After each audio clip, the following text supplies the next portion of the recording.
6% হারে 9 মাসে 10,000 টাকার উপরে সুদ কত হবে?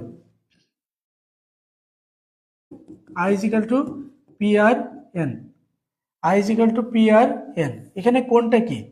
I হচ্ছে ইন্টারেস্ট, ইন্টারেস্ট মানে সুদ বা ইন্টারেস্ট।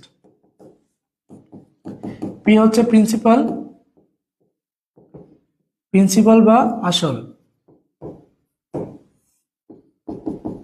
আর হচ্ছে rate of interest, rate of interest বা সুদের হার। আর কি আছে? এন হচ্ছে সময় বা বছর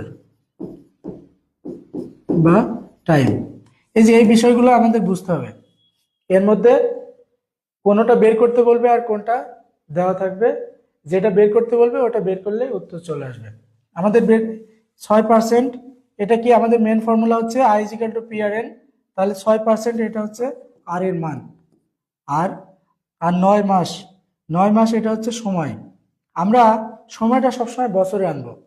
এই যে আমি বলেছি সময়টা সবসময় বছরে আনবো, তাহলে এন এর মান এখানে 9 দেওয়া আছে। 9কে আমরা বছরে আনবো কিভাবে? আমরা জানি 12 মাসে 1 বছর, তাহলে 9কে বছরে আনতে হলে 12 দিয়ে ভাগ করতে হবে।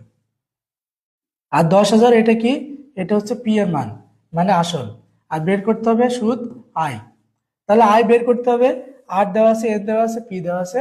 খুব সহজ, এখানে কোনো কমপ্লিকেশন নাই। কমপ্লিকেশন শুধু এক জায়গাতেই বাঁধাইছে, সেটা হচ্ছে এখানে মাস দিয়ে দিছে, মাসটাকে জাস্ট আমরা বছরে কনভার্ট করে মানটা বসায় দিব।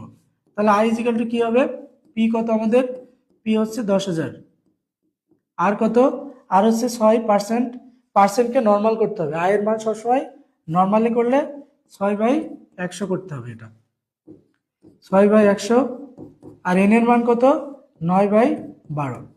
এটা কাটাকাটি করলে উত্তর চলে আসবে।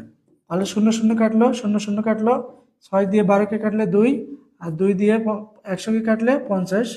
তাহলে কত হলো? 5 9 45, 450।